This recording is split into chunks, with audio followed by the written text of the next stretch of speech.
Hi guys, I hope everyone is doing great. Welcome back to my YouTube channel Manish freedom.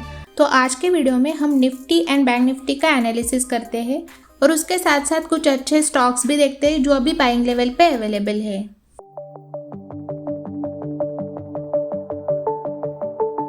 तो आज का overall market देखा जाए तो काफी निगेटिव था। सेंसेक्स आज ऑलमोस्ट 1045 पॉइंट से निगेटिव था। निफ्टी 50 331 पॉइंट से निगेटिव था।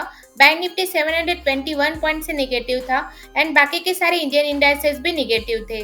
तो ग्लोबल इंडाइसेस की अगर हम बात करें तो एचएस निफ्टी आज 349 पॉइंट से निगेटिव है, डैक्स 362 पॉइंट से निगेटिव है, एफटीएसई 154 पॉइंट से निगेटिव है, सीएसई 127 पॉइंट से निगेटिव है एंड इसके साथ साथ बाकी के सारे ग्लोबल इंडाइसेस भी निगेटिव टेरिटरी में है।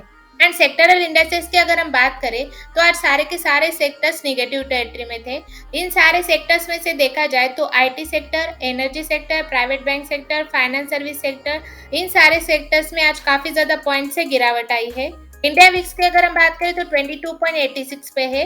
अभी तो फिलहाल ओके है, बट जैसे ही 23 के ऊपर निकलता है तो फिर वोलेटिलिटी काफी ज्यादा बढ़ेगी। तो आज का अगर आप एडवांस एंड डिक्लाइन रेशियो देखोगे तो 218 शेयर्स एडवांस हुए एंड उसके अगेंस्ट में 1751 शेयर्स डिक्लाइन हुए। यानी कि ओवरऑल देखा जाए तो आज का एडवांस एंड डिक्लाइन रेशियो काफी पुअर था। तो सबसे पहले हम डाउ जोन्स के चार्ट का एनालिसिस करते हैं। तो यहाँ पे अगर आप देखोगे तो ये लास्ट के सेशन की कैंडल फॉर्म हुई है। तो इस कैंडल को हम इंडिसाइजिव कैंडल बोलते हैं, बिकॉज इंडिसाइजिव कैंडल यही इंडिकेट करती है कि यहाँ से डाउ जोन्स ऊपर भी जा सकता है और नीचे भी जा सकता है। यानी कि यहाँ से हम प्रिडिक्ट नहीं कर सकते कि डाउ जोन्स ऊपर जाएगा या फिर नीचे जाएगा। तो आज मॉर्निंग से अगर आप देखोगे तो Dow futures and Nasdaq futures में काफी पॉइंट से गिरावट आई है। तो इवनिंग तक अगर ये गिरावट कंटिन्यू रहती है तो फिर डाउ जोन्स एंड नैस्डैक दोनों भी इंडेक्स में गिरावट आएगी। एंड जैसे कि मैंने आपको कल के वीडियो में यूएस फेड मीटिंग के बारे में डिस्कस किया था कि interest rates hike 50 basis point से लेकर 75 बेसिस पॉइंट तक हो सकती है। तो कल की फेड मीटिंग का रिजल्ट ये आया है कि फेड ने अभी 75 basis point interest rate increase किया है एंड उनका कहना है कि और भी नेक्स्ट मंथ में 75 बेसिस पॉइंट से रेट इंक्रीज करना पड़ सकता है, क्योंकि यूएस का इन्फ्लेशन आउट ऑफ कंट्रोल हो गया है एंड इसकी वजह से ग्लोबल मार्केट्स में निगेटिविटी आई है। यानी कि सारे ग्लोबल मार्केट्स अभी गिर रहे हैं। तो एग्जैक्टली अगर आप देखोगे तो सारे ग्लोबल मार्केट्स पे इसका इम्पैक्ट पड़ा है। तो मोस्ट प्रोबेबली यहाँ से देखा जाए तो डाउ जोन्स और नीचे आने के चांसेस काफी ज्यादा है। तो आज के सेशन में अगर ये गिरावट कंटिन्यू रहती है तो फिर कल भी हमारे इंडियन मार्केट्स में और गिरावट आ सकती है। तो इसलिए आप लोगों को अभी थोड़ा कॉशियस रहना जरूरी है एंड आई होप आपको ये पॉइंट समझ में आया होगा। तो अभी हम निफ्टी 50 का एनालिसिस करते हैं। तो अभी मैंने निफ्टी 50 का 5 मिनट का चार्ट लगाया है। तो जैसे कि आप इस चार्ट पे देख सकते हैं, आज निफ्टी की ओपनिंग हुई थी 15,832 पे। उसके बाद आज निफ्टी ने हाई बनाया था 15,863 का एंड आफ्टर दैट आज निफ्टी ने लो बनाया 15,335 का। तो ओवरऑल देखा जाए तो निफ्टी की ओपनिंग काफी बड़े गैप अप से हुई थी एंड गैप अप ओपनिंग होने के बाद ये क्लियरली डाउन ट्रेंड में गया है। तो आज के सेशन में निफ्टी में जो स्टार्टिंग में रिकवरी आई थी उसके पीछे एक ही रीजन था, बिकॉज कल के सेशन में क्लोजिंग के टाइम पे निफ्टी का पुट कॉल रेशियो 0.73 था। यानी कि ओवरसोल्ड होने की वजह से निफ्टी में आज ये स्टार्टिंग में रिकवरी आई थी एंड रिकवरी आने के बाद निफ्टी में ये जो तेजी से गिरावट आई है उसके पीछे काफी सारे ट्रिगर पॉइंट थे, बिकॉज कल के फेड की मीटिंग में 75 बेसिस पॉइंट से रेट हाइक की है।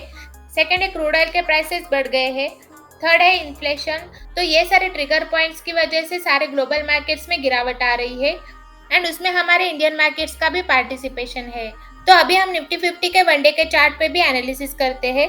तो अभी मैंने निफ्टी 50 का वनडे का चार्ट लगाया है। तो जैसे कि आप इस चार्ट पे देख सकते हैं, ये आज की कैंडल फॉर्म है जिसको हम बियरिश कैंडल बोलते हैं और काफी बड़े वॉल्यूम के साथ फॉर्म हुई है। तो आज जो निफ्टी में 330 पॉइंट से गिरावट आई है उसके पीछे मैंने अभी ट्रिगर पॉइंट्स आपको बताए हैं। तो ग्लोबल मार्केट्स का सपोर्ट ना होने की वजह से निफ्टी और बैंक निफ्टी में ये गिरावट आई है। तो जैसे कि मैंने आपको कल के वीडियो में 2 सपोर्ट लेवल्स दिए थे। फर्स्ट सपोर्ट लेवल मैंने दिया था 15,650 का। तो मैंने आपको प्रेडिक्शन दिया था कि 15,650 को अगर ये ब्रेक कर देता है तो फिर इसमें काफी ज्यादा गिरावट आ सकती है। तो एग्जैक्टली आप यहाँ पे देख सकते हो, जैसे ही 15,650 का लेवल इसने ब्रेक कर दिया था उसके बाद इसमें काफी तेजी से गिरावट आई है। तो यहाँ से अभी निफ्टी का प्रेडिक्शन किया जाए तो नीचे का आपको फर्स्ट सपोर्ट लेवल ध्यान में रखना है 15,335 का। अगर ये फर्स्ट सपोर्ट लेवल ब्रेक हो जाता है तो फिर सेकंड सपोर्ट आएगा 15,165 का। तो यहाँ तक फिर निफ्टी आ सकता है एंड ऊपर के साइड पे आपको फर्स्ट रेजिस्टेंस लेवल ध्यान में रखना है 15,660 का। अगर ये फर्स्ट रेजिस्टेंस लेवल ब्रेक हो जाता है तो फिर सेकंड रेजिस्टेंस आएगा 15,740 का। तो सेकंड रेजिस्टेंस लेवल अगर ब्रेक हो जाता है तो फिर थर्ड रेजिस्टेंस लेवल आएगा 15,863 का। तो यहाँ तक फिर निफ्टी आ सकता है, बट मोस्ट प्रोबेबली देखा जाए तो यहाँ से निफ्टी और नीचे आने के चांसेस काफी ज्यादा है, तो इसलिए आपको थोड़ा कॉशियस रह के ही ट्रेड करना है। तो इसलिए कल के दिन आपको ऊपर के तीनों रेजिस्टेंस लेवल एंड नीचे के दोनों सपोर्ट लेवल को ध्यान में रखते हुए निफ्टी 50 में ट्रेड करना है। तो अभी हम बैंक निफ्टी का एनालिसिस करते हैं। तो अभी मैंने बैंक निफ्टी का 5 मिनट का चार्ट लगाया है। तो जैसे कि आप इस चार्ट पे देख सकते हो, आज बैंक निफ्टी की ओपनिंग काफी बड़े गैप अप से हुई थी एंड गैप अप ओपनिंग होने के बाद ये क्लियरली डाउन ट्रेंड में ट्रेड कर रहा था। तो आज मॉर्निंग में देखा जाए तो बैंक निफ्टी भी आज पॉजिटिव ट्रेड कर रहा था, लेकिन 5 मिनट के बाद अगर आप देखोगे तो इसमें तेजी से गिरावट आई थी। तो इस गिरावट के पीछे मैंने अभी आपको ट्रिगर पॉइंट्स बताए हैं, तो उसका ओवरऑल इम्पैक्ट बैंक निफ्टी पे भी था। एंड देखा जाए तो बैंकिंग सेक्टर्स के सारे स्टॉक्स आज नेगेटिव टेरिटरी में थे। तो अभी हम बैंक निफ्टी के वनडे के चार्ट पे एनालिसिस करते हैं। तो अभी मैंने बैंक निफ्टी का वनडे का चार्ट लगाया है। तो जैसे कि आप यहाँ पे देख सकते हैं, ये आज की कैंडल फॉर्म है जिसको हम बेयरिश कैंडल बोलते हैं और काफी बड़े वॉल्यूम के साथ फॉर्म हुई है। तो कल के वीडियो में मैंने आपको फर्स्ट सपोर्ट लेवल दिया था 33,015 का। अगर ये फर्स्ट सपोर्ट लेवल ब्रेक हो जाते तो फिर बैंक निफ्टी में काफी तेजी से गिरावट आ सकती है, ये मैंने प्रिडिक्शन आपको दिया था। तो एग्जैक्टली अगर आप यहाँ पे देखोगे तो फर्स्ट सपोर्ट लेवल ब्रेक होने के बाद इसमें तेजी से गिरावट आई है। तो यहाँ से भी बैंक निफ्टी का प्रिडिक्शन किया जाए तो नीचे का आपको फर्स्ट सपोर्ट लेवल ध्यान में रखना है 32,537 का। अगर ये फर्स्ट सपोर्ट लेवल ब्रेक हो जाता है तो फिर सेकंड सपोर्ट आएगा 32,158 का। एंड यहाँ से आपको ऊपर का फर्स्ट रेजिस्टेंस लेवल ध्यान में रखना है 33,013 का। अगर ये फर्स्ट रेजिस्टेंस लेवल ब्रेक हो जाता है तो फिर सेकंड रेजिस्टेंस लेवल आएगा 33,795 का। तो यहाँ तक फिर बैंक निफ्टी आ सकता है। तो इसीलिए कल के दिन आपको ऊपर के दोनों रेजिस्टेंस लेवल एंड नीचे के दोनों सपोर्ट लेवल को ध्यान में रखते हुए बैंक निफ्टी में ट्रेड करना है। तो इस बियर मार्केट में जो स्टॉक्स अभी बाइंग लेवल पे है वो बेस्ट 3 स्टॉक्स मैं आपको अभी बताती हूँ।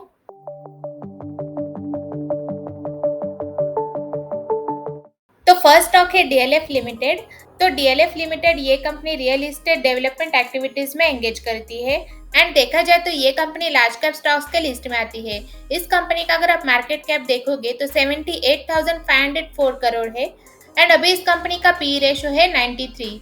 फोरकास्ट में अगर आप देखोगे तो 85% एनालिस्ट स्टॉक को रिकमेंड कर रहे हैं बाय करने के लिए। तो अगर आप इस कंपनी का फाइनेंशियल स्टेटमेंट देखोगे तो आप यहाँ पे देख सकते हो, इन्होंने सबसे ज्यादा रेवेन्यू 2019 में जनरेट किया था। उसके बाद 2020 से लेके 2022 तक काफी कम रेवेन्यू इन्होंने जनरेट किया है। एंड नेट इनकम की अगर हम बात करें तो सबसे ज्यादा नेट इनकम इन्होंने 2019 में ही जनरेट किया था, लेकिन उसके बाद अगर आप देखोगे तो कोविड के टाइम पे 2020 में इनका नेट इनकम लॉस में था।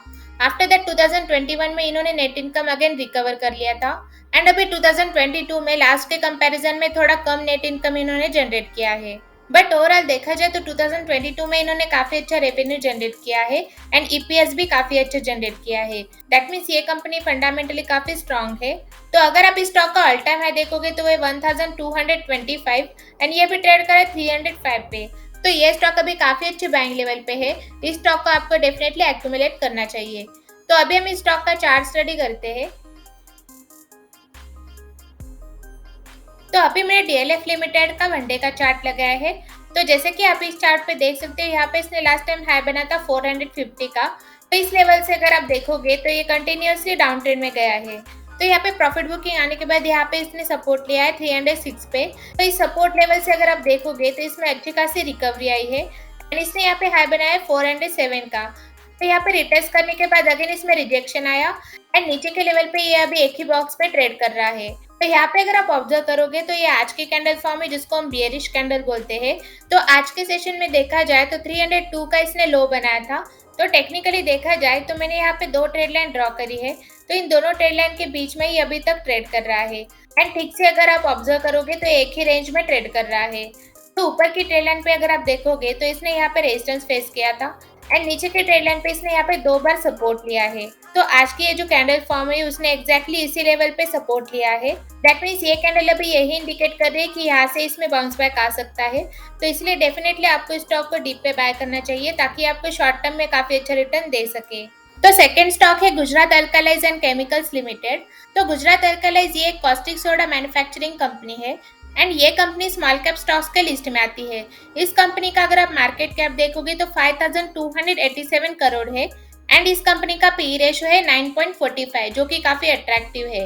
एंड देखा जाए तो ये कंपनी अपने शेयर होल्डर्स को काफी अच्छा डिविडेंड भी देती है एंड इनकी डिविडेंड यील्ड है 1.39%। तो अगर आप इस कंपनी का फाइनेंशियल स्टेटमेंट देखोगे तो आप यहाँ पे देख सकते हो 2019 से लेके 2022 तक इन्होंने काफी अच्छा खासा रेवेन्यू जनरेट किया है, यानी कि ईयर बाय ईयर इनका रेवेन्यू काफी अच्छा खासा बढ़ा है। एंड नेट इनकम की अगर हम बात करें तो 2019 और 2022 में इन्होंने काफी अच्छा खासा जनरेट किया है। एंड ईपीएस की अगर हम बात करें तो लास्ट के कंपैरिजन में अभी 2022 में इन्होंने काफी अच्छा खासा जनरेट किया है। दैट मीन्स ये कंपनी काफी अच्छा ग्रो कर रही है एंड फंडामेंटली भी काफी स्ट्रांग है। तो अगर आप इस स्टॉक का ऑल टाइम हाई देखोगे तो वो 1044 एंड ये भी ट्रेड कर रहा है 732 पे। तो ये स्टॉक अभी काफी अच्छे बाइंग लेवल पे है। इस स्टॉक को आपको डेफिनेटली अपने शॉर्ट टर्म के पोर्टफोलियो में ऐड करना चाहिए। तो अभी हम इस स्टॉक का चार्ट स्टडी करते हैं। तो अभी मैंने गुजरात अल्कालाइज का वनडे का चार्ट लगाया है। तो जैसे कि आप इस चार्ट पे देख सकते हैं, इसने लास्ट टाइम यहाँ पे हाई बनाया था 848 का एंड सेकंड टाइम इसने यहाँ पे हाई बनाया 1047 का। तो ओवरऑल इस चार्ट को अगर आप ठीक से ऑब्जर्व करोगे तो यहाँ पे इस स्टॉक में ब्रेकआउट आया था एंड ब्रेकआउट आने के बाद इसमें शार्प रिकवरी आई थी। तो यहाँ पे रिटेस्ट करने के बाद इसने कप पैटर्न फॉर्म किया था एंड अगेन यहाँ से इसमें रिजेक्शन आया था। तो नीचे के लेवल पे इसने यहाँ पे सपोर्ट लिया था 599 पे एंड यहाँ पे सपोर्ट लेने के बाद इसमें शार्प रिकवरी आई थी। एंड पैटर्न वाइज भी अगर आप देखोगे तो यहाँ पे head and shoulder pattern form हुआ था। तो यहाँ पे अगर आप ऑब्जर्व करोगे तो ये आज के कैंडल फॉर्म है जिसको हम बुलिश कैंडल बोलते हैं। तो लास्ट के दोनों सेशन में इसने 707 के लेवल पे सपोर्ट लिया था। तो ये कैंडल यहाँ से यही इंडिकेट कर रही है कि यहाँ से ये स्टॉक अभी ऊपर जाने के लिए रेडी है। तो इसलिए डेफिनेटली आपको इस स्टॉक को भी डिप पे बाय करना चाहिए ताकि आपको शॉर्ट टर्म में काफी अच्छा रिटर्न दे सके। So third and last stock है दीपक नाइट्राइट लिमिटेड। तो दीपक नाइट्राइट ये एक केमिकल मैन्युफैक्चरिंग कंपनी है एंड ये कंपनी मिड कैप स्टॉक्स के लिस्ट में आती है। इस कंपनी का अगर आप मार्केट कैप देखोगे तो 25,262 करोड़ है एंड अभी इस कंपनी का पी रेशियो है 23.68 जो कि अभी काफी अट्रैक्टिव है। फोरकास्ट में अगर आप देखोगे तो 67% एनालिस्ट स्टॉक को रिकमेंड कर रहे हैं बाय करने के लिए। तो अगर आप इस कंपनी का फाइनेंशियल स्टेटमेंट देखोगे तो आप यहाँ पे देख सकते हैं इन्होंने काफी अच्छा खासा रेवेन्यू जनरेट किया है ईयरली एंड नेट इनकम भी इन्होंने काफी अच्छा खासा जनरेट किया है। अभी लेटेस्ट 2022 फाइनेंशियल ईयर का रिजल्ट इनका काफी अच्छा आया था जिसमें इन्होंने लास्ट के कंपैरिजन में काफी अच्छा revenue, net income and EPS generate किया है। दैट मीन्स ये कंपनी काफी अच्छा ग्रो कर रही है एंड फंडामेंटली भी काफी स्ट्रांग है। तो अगर आप इस स्टॉक का ऑल टाइम हाई देखोगे तो वह 3020 एंड ये भी ट्रेड करे 1841 पे। तो ये स्टॉक अभी काफी अच्छे बाइंग लेवल पे है। इस स्टॉक को आपको डेफिनेटली अपने शॉर्ट टर्म या लॉन्ग टर्म के पोर्टफोलियो में ऐड करना चाहिए। तो अभी हम इस स्टॉक का चार्ट स्टडी करते हैं। तो अभी मैंने दीपक नाइट्राइट का वनडे का चार्ट लगाया है। तो जैसे कि आप इस चार्ट पे देख सकते हो इसने लास्ट टाइम यहाँ पे हाई बनाया था 3020 का। तो यहाँ पे हाई बनाने के बाद ये स्टॉक क्लियरली डाउन ट्रेंड में गया है एंड टेक्निकली अगर आप इस चार्ट को ठीक से ऑब्जर्व करोगे तो यहाँ पे 3 बार head and shoulder pattern form हुआ था। फर्स्ट टाइम यहाँ पे head and shoulder pattern form हुआ था, सेकेंड टाइम यहाँ पे head and shoulder pattern form हुआ था एंड थर्ड टाइम यहाँ पे head and shoulder pattern form हुआ था। तो नीचे अगर आप ऑब्जर्व करोगे तो ये आज के कैंडल फॉर्म है जिसको हम बियरिश कैंडल बोलते हैं। लेकिन इस कैंडल को अगर आप ठीक से ऑब्जर्व करोगे तो इसने आज का हाई बनाया 1931 का। तो यहाँ पे अगर आप देखोगे तो मैंने ये 2 ट्रेड लाइन ड्रॉ करी है। तो नीचे के लेवल पे अगर आप देखोगे तो इसने लेटेस्ट सपोर्ट लिया है 1700 पे एंड इस सपोर्ट लेवल से इसमें अच्छी खासी रिकवरी आई है। तो आज की ये जो कैंडल फॉर्म हुई है वो यही इंडिकेट कर रहे हैं कि यहाँ से ये स्टॉक अभी ऊपर जाने के लिए रेडी है। तो इसलिए आपको इस स्टॉक को भी डिप पे बाय करना चाहिए ताकि आपको शॉर्ट टर्म या लॉन्ग टर्म में काफी अच्छा रिटर्न दे सके। सो ये थे हमारे आज के 3 स्टॉक जिनको आप कल अपने पोर्टफोलियो में रडार में रख सकते हो बाय करने के लिए। एंड ये वीडियो सिर्फ एजुकेशनल पर्पज के लिए है। एंड आपके पास अगर डीमैट अकाउंट नहीं है तो फिर आप जीरोधा, अपस्टॉक्स या ग्रो से अकाउंट ओपन कर सकते हो। उसकी लिंक मैंने डिस्क्रिप्शन में दे दी है। एंड उसके साथ साथ आप मेरे टेलीग्राम चैनल के साथ भी जुड़ सकते हो। वहाँ पे मैं सारे अपडेट्स डालती रहती हूँ। उसकी लिंक भी आप डिस्क्रिप्शन में चेकआउट कर सकते हो। तो चलिए फिर आज के लिए बस इतना ही रखते हैं। अगर आपको ये वीडियो इन्फॉर्मेटिव लगा हो तो प्लीज़ इस वीडियो को लाइक करो एंड शेयर करो अपनी फ्रेंड्स एंड फैमिली के साथ। एंड ऐसे ही अमेजिंग कंटेंट देखने के लिए मेरे चैनल को सब्सक्राइब करो। तो मिलते हैं फिर नेक्स्ट वीडियो में। Till then this is Rita signing of.